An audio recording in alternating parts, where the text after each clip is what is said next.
The coffee in Jake Morrison's cup had gone cold 3 hours ago, but he didn't notice. His eyes were fixed on the screens that showed empty space stretching in all directions. The monitoring station Hawkeye 7 sat at the very edge of human territory, watching for anything that might threaten the colonies back home. Jake had been doing this job for 8 years. Most days, nothing happened. The universe was big and mostly empty, and humans were still new to living among the stars. They had colonies on maybe 50 worlds and a few hundred ships flying between them. It wasn't much compared to the size of the galaxy, but it was home. Lisa Park sat at the communications station, her headphones on as she listened to the usual background noise of space. Radio waves from distant stars, the hum of ship engines light years away, and the endless chatter of human colonies talking to each other. She knew every normal sound by heart. That's why she noticed when something changed. "Commander Morrison," she said, pulling off her headphones. "I'm getting something weird on the long-range channels." Jake turned from his screens. Lisa had good instincts about these things. If she said something was weird, it probably was. What kind of weird? "It's not coming from any human ship or colony. The signal is strong, but it's coming from outside our territory, way outside." Lisa's fingers moved over her controls, adjusting frequencies and filters. "And it's repeating the same pattern over and over." Daniel Brooks looked up from his science station. He was young for a deep space assignment, but he had a good brain for puzzles. "Can you put it on the main speakers?" Lisa nodded and flipped a switch. The control room filled with a strange sound. It wasn't random noise like most signals from space. It had a pattern like music, but made of numbers instead of notes. "That's mathematics," Daniel said, leaning forward in his chair. "Those are prime numbers, then pi, then the speed of light. Someone is trying to show they're intelligent." Jake felt his stomach tighten. First contact protocols were clear about this kind of thing. Any signal that looked like it came from aliens was supposed to be reported to Fleet Command immediately. No exceptions, but something about this signal felt different. It wasn't the slow, careful message that humans had always imagined receiving from another species. This signal felt urgent, almost desperate. "Can you decode the rest of it?" Jake asked. Daniel was already working on his computer, running the signal through translation programs. "There are coordinates here. A star system about 47 light years from here, and there's something that looks like a countdown timer." "How much time is left?" Daniel's face went pale. 72 hours. Maria Santos walked into the control room carrying a fresh cup of coffee and a stack of repair reports. She was the kind of engineer who could fix anything with spare parts and stubbornness. "What's got everyone looking like someone died?" "We just received what might be the first alien distress call in human history," Jake said. Maria nearly dropped her coffee. "Are you serious?" Lisa played the signal again. This time, Maria listened with the ear of someone who had spent years fixing broken equipment. "That's not just a distress call," she said. "That's someone who's running out of time." Jake knew he should call Admiral Carter at Fleet Command. The regulations were clear, and Carter was not the kind of person who liked surprises. But something in his gut told him that 72 hours might not be enough time for the bureaucrats to make up their minds. "Daniel, what can you tell me about that star system?" The science officer's fingers flew over his keyboard. "It's got 6 planets, 2 of them in what we call the habitable zone. Long-range sensors show industrial activity on at least 3 worlds. Someone definitely lives there." "And they're asking for help," Lisa added quietly. Jake stared at the coordinates on the main screen. 47 light years was a long way, but not impossible. The fast scout ship Aurora was docked at the station, fueled and ready for patrol duty. She could make the trip in about 60 hours if they pushed her engines hard. "Commander," Maria said, "you're thinking about going out there, aren't you?" Jake didn't answer right away. Going to investigate would mean leaving his post without orders. It would mean taking a small ship into unknown space to help aliens that might not even exist. Admiral Carter would probably have him court-martialed, but the signal kept playing and the countdown kept ticking down.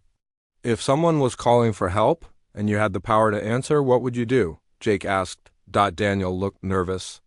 The regulations say we should report this and wait for orders. The regulations were written by people who never heard an alien species begging for help, Maria said. Sometimes you have to do what's right, not what's safe, Lisa nodded. I've been listening to space chatter for 10 years.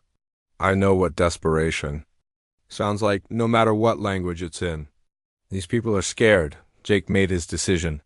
Maria, how long to prep the Aurora for a long-range mission? 6 hours if we skip some of the safety checks. Do it. Daniel, I want everything you can find about that star system.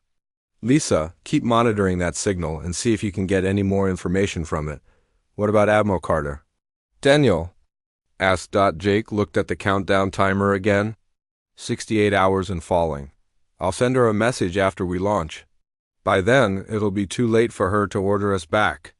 The crew scattered to their tasks, moving with the quick efficiency of people who had worked together for years. Jake stayed in the command center, staring at the alien signal and wondering if he was making the biggest mistake of his life, but as he listened to the desperate pattern of numbers repeating over and over, he knew he couldn't just sit there and do nothing. Somewhere out there, people were in trouble. And if humans were going to be part of this galaxy, they needed to be the kind of people who answered when someone called for help, even if it scared everyone. The Aurora dropped out of faster-than-light travel with a shudder that ran through the whole ship. Jake Morrison gripped his command chair as the stars stopped streaking past the windows and became steady points of light again they had made. The 47-light-year journey in 58 hours, pushing the engines harder than the manual recommended. Status report, Jake called out. Lisa Park was already working at her station. All systems green, Commander. We're at the coordinates from the signal. Daniel Brooks stared at his sensor displays with wide eyes. Commander, you need to see this. The main screen lit up with an image that made everyone on the bridge go quiet. Space around them was filled with ships, thousands of them, all heading away from the inner planets of the system. They were like nothing humans had ever seen before, made of what looked like crystal and metal fused together, glowing with soft blue light. They're beautiful, Maria Santos whispered from the engineering station, but something was wrong with the picture. The alien ships were flying in broken formations, some of them trailing debris or atmosphere. Many showed obvious damage, with sections torn away or dark scorch marks along their hulls. They're running from something, Jake said, Lisa's communication. Equipment started picking up signals from the alien fleet. The sounds were unlike anything in human databases, but the universal translator tried to make sense of them anyway. Most of it came through as static and electronic noise, but some words were clear enough. Fear, the translator said in its flat computer voice. Flee, no time, they come, all lost. Jake felt cold despite the warm air on the bridge. Can you establish contact with one of their ships? Lisa worked her controls for several minutes before getting a response. The main screen flickered and showed the inside of an alien ship. The being that appeared was like a living crystal, with light flowing through its transparent body in patterns that might have been emotions or thoughts. The alien spoke in sounds like wind chimes mixed with electronic signals. The translator struggled with the words, but the message was clear enough. Human vessel, the alien said, its voice coming through as strangely musical. You came. We did not expect answer to our call. I'm Commander Jake Morrison of the human ship Aurora. We received your distress signal. What's happening here? The alien's light patterns shifted to deeper, darker colors. I am Fleet Commander Ixenvel of the Zelthari Confederation. We flee the Harvesters. They have returned from the deep void after 10,000 years of silence. Jake exchanged glances with his crew. Harvesters? Ancient machines that consume worlds. They take everything. Metals, atmosphere, even the rock of planets themselves. Nothing stops them, nothing survives when they come. Daniel leaned forward. Where did they come from originally? Ixenvel's crystal body seemed to dim. No one knows. They are older than any civilization in this part of the galaxy. They appear, they harvest, they move on. Some say they have consumed 10,000 star systems over the millions of years they have existed. Lisa's equipment picked up new signals, and another screen showed a different alien ship. This one was heavily damaged with crystal sections, cracked and leaking atmosphere into space.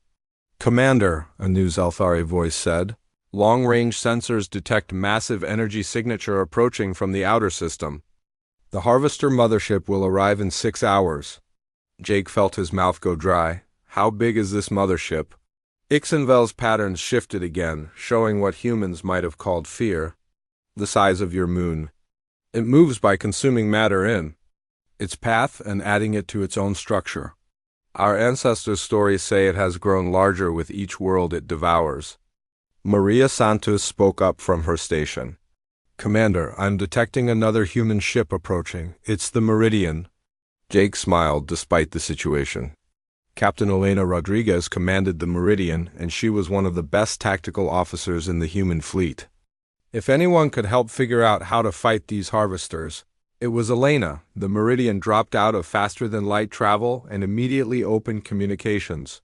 Elena's face appeared on a side screen, showing the cramped bridge of the smaller warship.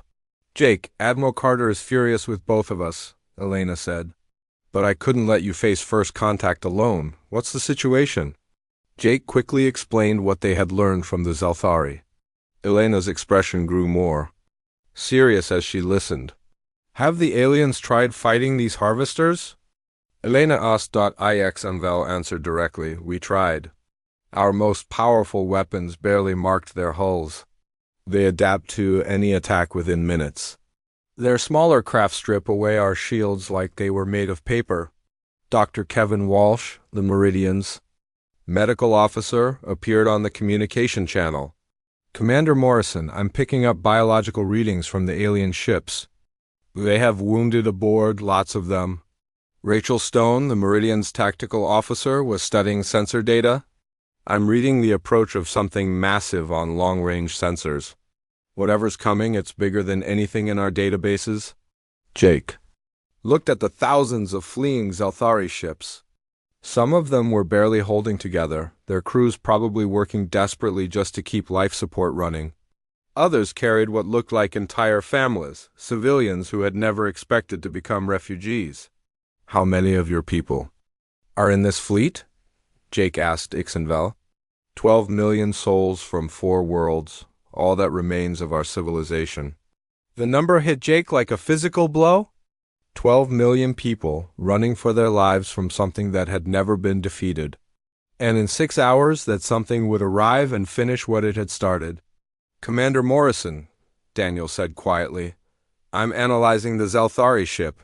Designs. They're built for exploration and trade, not war.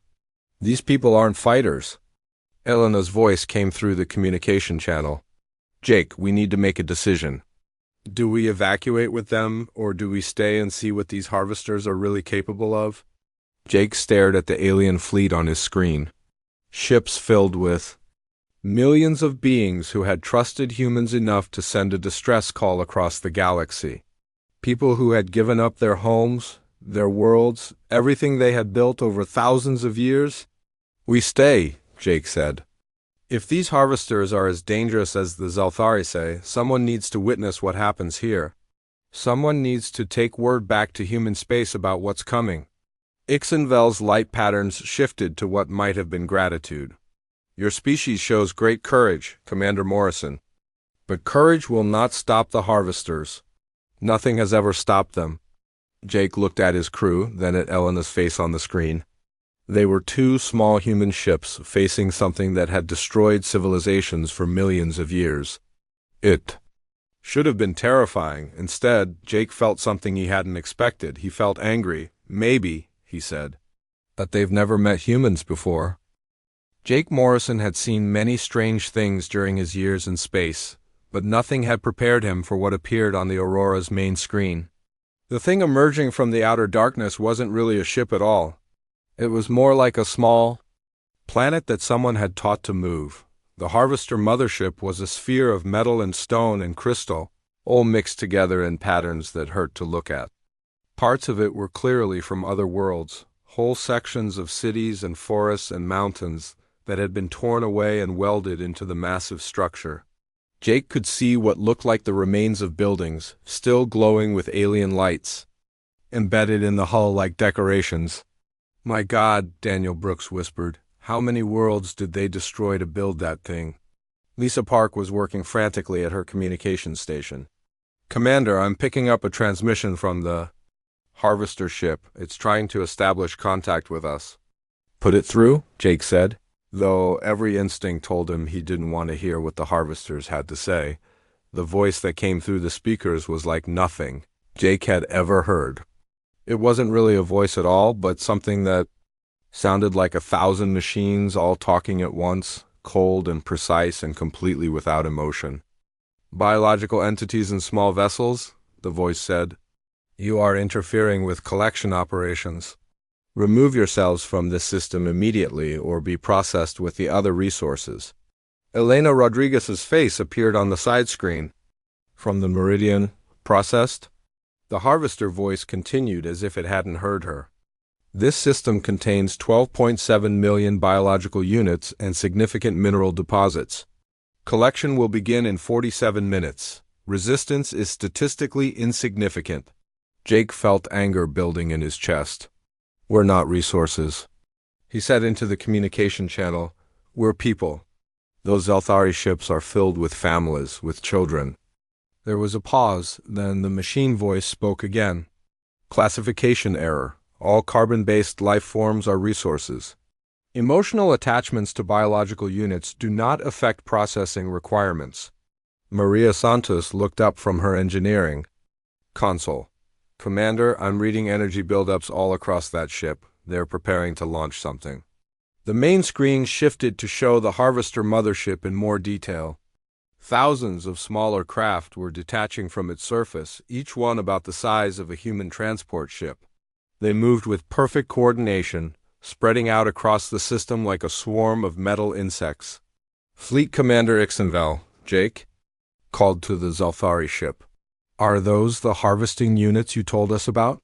The alien's crystal form appeared on screen, its light patterns now deep red with what could only be terror. "Yes, Commander Morrison. Each unit can strip a city, bare in hours. They work faster than anything organic can run from." Rachel Stone from the Meridian was studying the tactical display. "I count over 50,000 of those things. They're surrounding the evacuation fleet." Jake watched as the harvesting units moved into position. They didn't seem to be in any hurry. They moved with the calm efficiency of machines that had done this same job thousands of times before. "Commander," Daniel said, "I'm analyzing their movement patterns. They're not just surrounding the Zelthari ships. They're hurting them." "Hurting them toward what?" Daniel's face went pale. "Toward collection points. The Harvesters aren't just going to destroy the ships. They're going to capture them and process everyone aboard." Dr. Kevin Walsh's voice came through from the Meridian. "Process them how?" Ixenvel answered, its light patterns now flickering with what looked like despair. "They extract everything useful. Metal from our ships, minerals from our bodies, even the energy from our life processes. Nothing is wasted, nothing survives." Jake stared at the screen showing 12 million refugees trapped in an ever-shrinking circle of mechanical death. He had seen wars before, had fought pirates and rebels and hostile aliens, but this was different. This wasn't a battle between enemies who understood each other. This was extermination, carried out with the same cold efficiency someone might use to harvest wheat. "Elena," he said into the communication channel, "what kind of weapons are you carrying?" "Standard plasma cannons and torpedo tubes. Nothing that would even scratch something that size." "Fleet Commander Ixenvel, what's the strongest weapon your people have tried against the Harvesters?" The Zelthari's pattern shifted to darker colors. "Fusion warheads that can crack a moon. Particle beams that can cut through a planet's crust. Energy weapons that boil oceans? Nothing works for more than a few minutes before they adapt." Lisa Park looked up from her station. "Commander, I'm getting reports from the Zelthari fleet. The harvesting units are beginning to attach themselves to the outer ships." On the screen, Jake could see the truth of it. The smaller harvester craft were landing on Zalthari vessels like parasites, cutting through their hulls with beams of focused energy. The alien ships tried to shake them off, but their crystal hulls were no match for the harvesters' cutting tools. "They're boarding," Rachel Stone reported. "I'm reading life signs disappearing on the ships they've attached to." Jake felt something cold settle in his stomach. He was watching the death of an entire civilization, and there was nothing he could do to stop it. The Aurora and the Meridian were small ships with limited weapons. Against something that had consumed thousands of worlds, they might as well be throwing rocks. But then he remembered something from his training.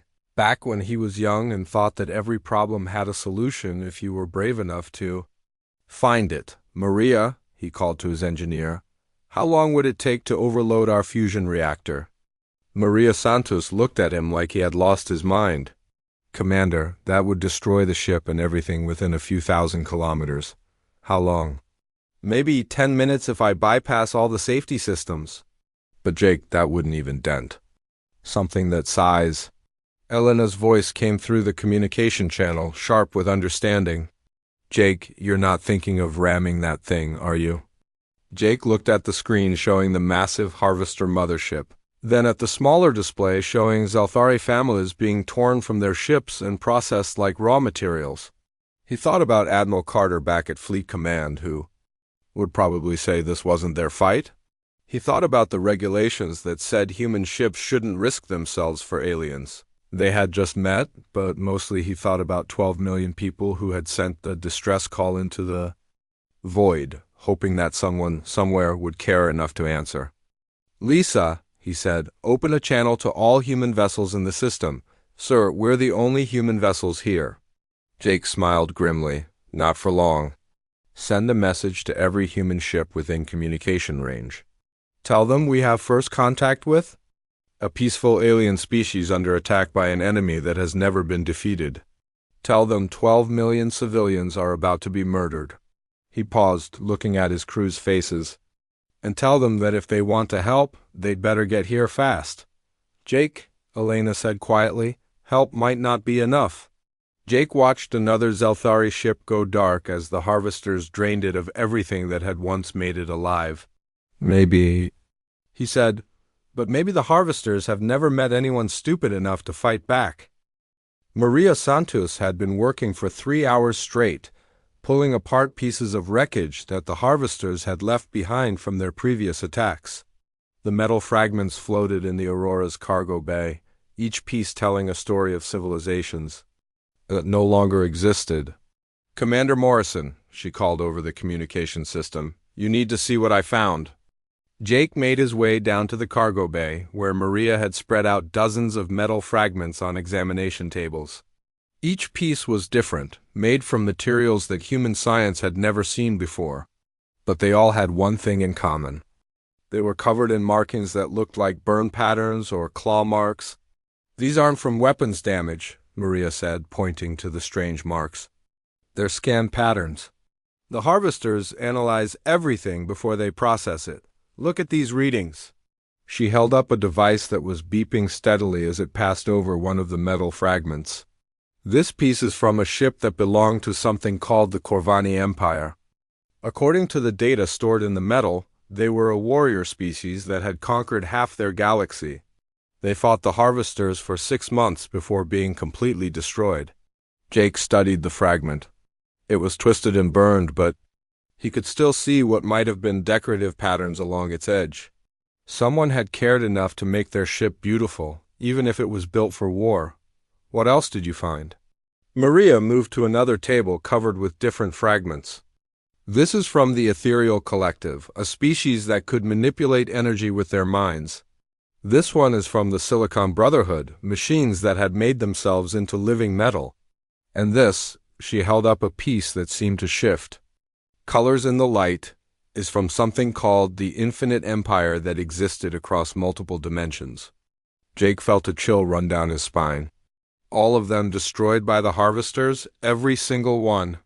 But Jake, that's not the strange part. Maria pulled up a holographic display showing data patterns. "I found something else in the harvester scan." Records, references to a species they encountered once but couldn't classify. The hologram showed what looked like a star chart with dates that went back 50,000 years. In the center was a small yellow star that Jake recognized immediately. "That's our sun," he said quietly. "The harvesters came to Earth 50,000 years ago. They scanned early humans living in caves and small tribes. But look at this." Maria pointed to streams of data flowing across the hologram. "Their analysis. Programs crashed. They couldn't figure out what humans were." Jake stared at the data streams, trying to understand what he was seeing. "What do you mean they couldn't figure us out?" Daniel Brooks appeared in the cargo bay doorway. He had been monitoring harvester communications and looked excited about something. "Commander, Maria's discovery explains what I've been hearing.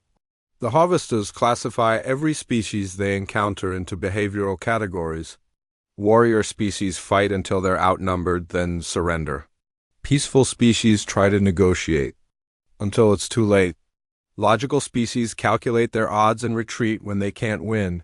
And humans," Daniel smiled grimly, "we don't fit any of their categories. Their computers recorded humans who would charge into hopeless battles just to buy time for others to escape. They found humans who would sacrifice themselves for people they had never met. They documented humans who kept fighting even after they were technically defeated," Maria nodded. "The harvesters classified humanity as a processing error and moved on. They assumed we would die out naturally because our behavior patterns didn't make sense." Jake felt something shifting in his understanding of what was happening. "They've never encountered us as a spacefaring species." "That's right.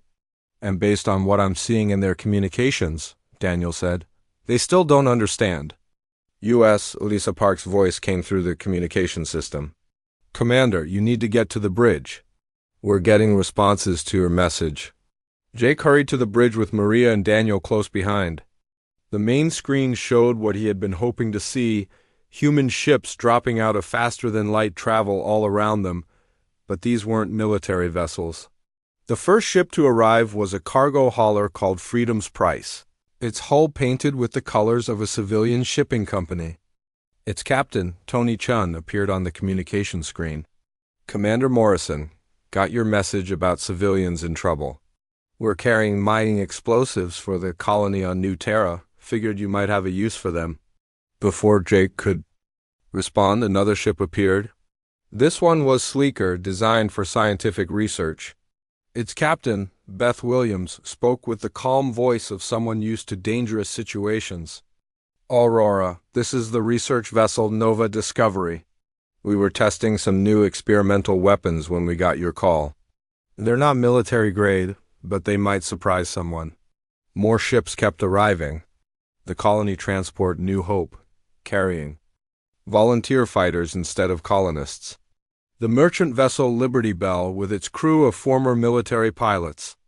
Even a luxury cruise ship called Starlight Express had somehow made the journey, its passenger compartments converted into weapons storage. Elena Rodriguez from the Meridian was coordinating the growing fleet.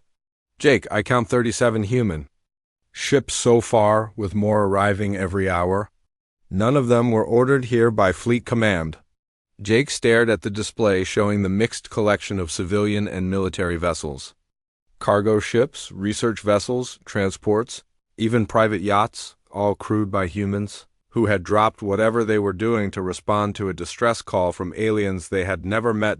Fleet Commander Ixenvel appeared on the communication channel, its crystal form pulsing with colors that might have been amazement. "Commander Morrison, your people continue to arrive despite knowing they face certain death. This behavior does not follow any logical pattern." Jake looked at the human fleet spreading out around them, each ship different but all sharing the same purpose. "Fleet Commander, has any other species ever responded to your distress call?" "No, Commander. Most civilizations have learned that interfering with harvester operations only brings the machines to their own worlds sooner." "Then you've never seen what humans do when someone asks for help." Dr. Kevin Walsh from the Meridian was monitoring the harvester mothership. "Commander, I'm reading some unusual activity from the enemy vessel. Their communication patterns are becoming more erratic. Daniel was analyzing the same data. It's like they're confused. They keep running calculations about human behavior. Patterns, but the results don't match anything in their databases. Maria Santos looked up from her engineering station with a smile that was half excitement and half terror. Jake, I think the harvesters are starting to realize that their 50,000-year-old assessment of humanity might have been wrong. On the main screen, more human ships continued to arrive. Each one was different, crewed by people from different colonies and different walks of life. But they all had one thing in common. When they heard that someone needed help, they came. Jake opened a channel to the entire human fleet. All vessels, this is Commander Morrison. What we're about to do has never been tried before. We're going to fight an enemy that has never been defeated, to save people we just met, with no guarantee that any of us will survive. He paused, looking at the faces of his crew and the captains on the various communication screens. Any ship that wants to leave now, no one will think less of you. This isn't your fight? The communication channel stayed silent for a long moment. Then Tony Chun from the Freedom's Price spoke up. Commander, you said these aliens sent a distress call. That makes it our fight. One by one, the other captains agreed. Not because they had been ordered to, not because they would be rewarded for it, but simply because it was the right thing to do.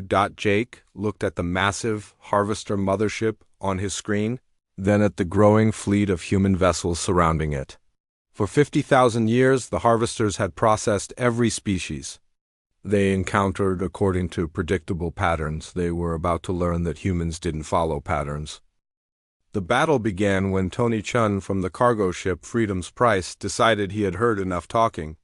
Without waiting for orders, he aimed his ship straight at a cluster of Harvester units and detonated the mining explosives in his cargo hold.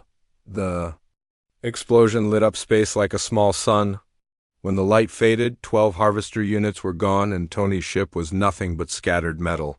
But his sacrifice had created a gap in the enemy formation. All ships, move now! Jake Morrison shouted. Into the communication channel, the human fleet scattered in every direction, each ship following its own plan.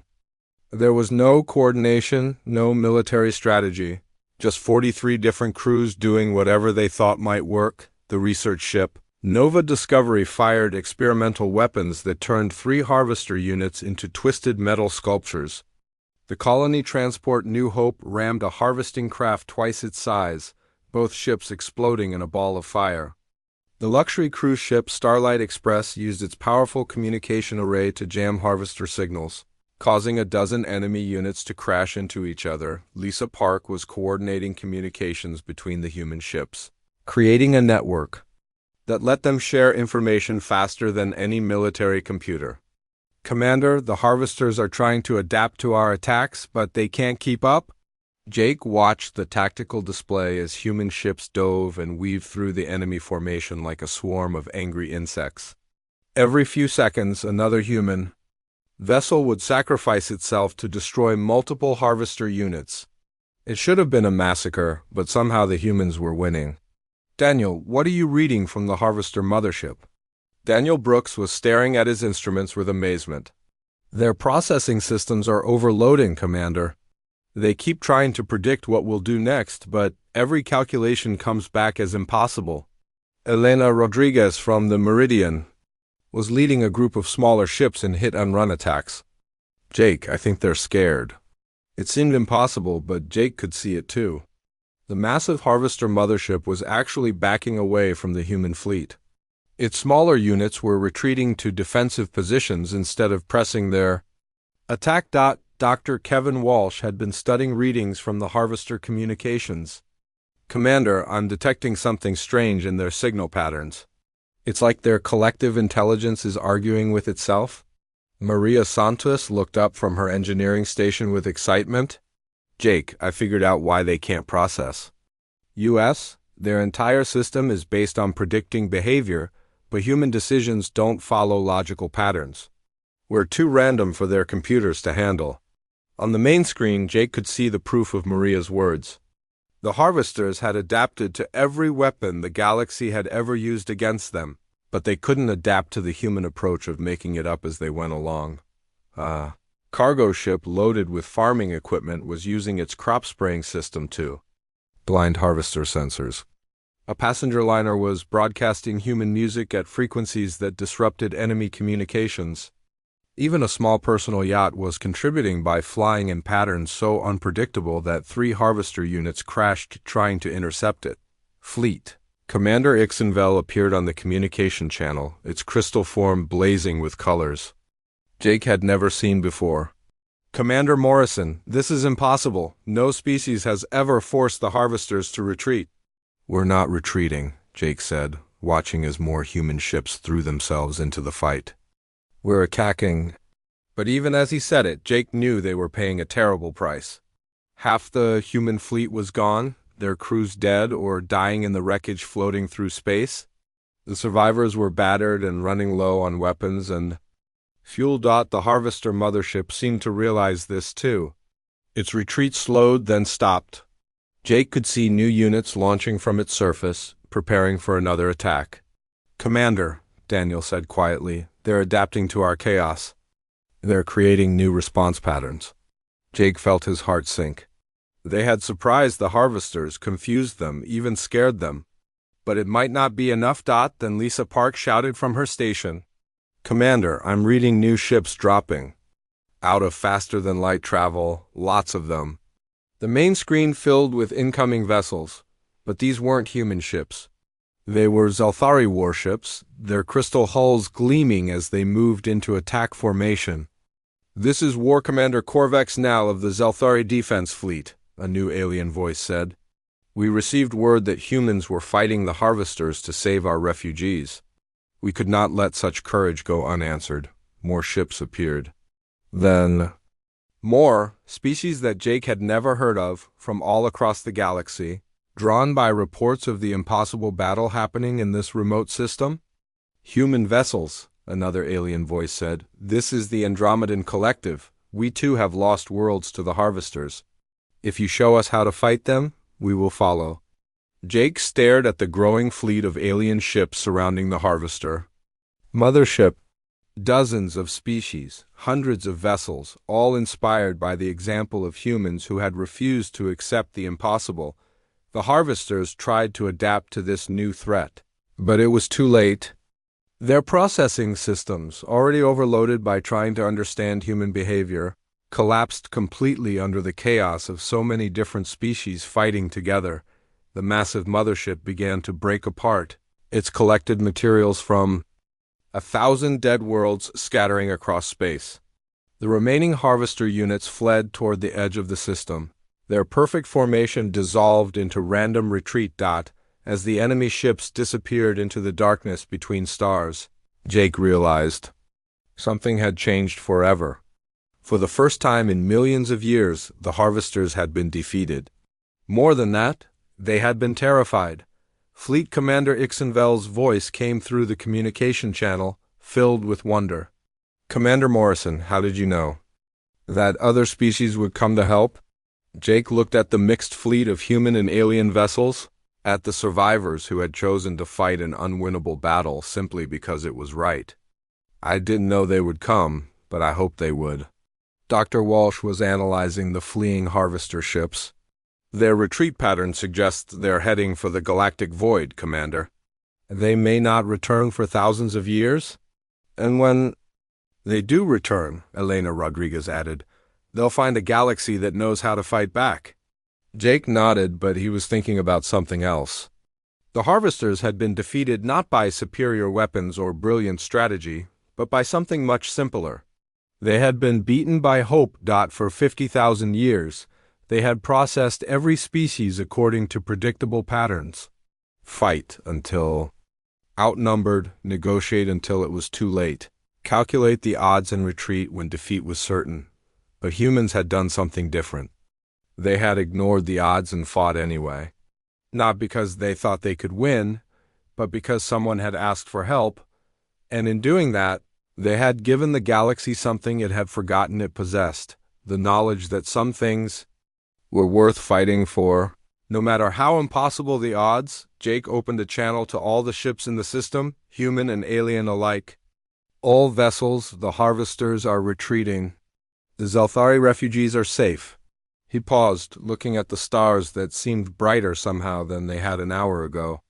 Welcome to the galaxy, everyone. I think we're all going to get along just fine.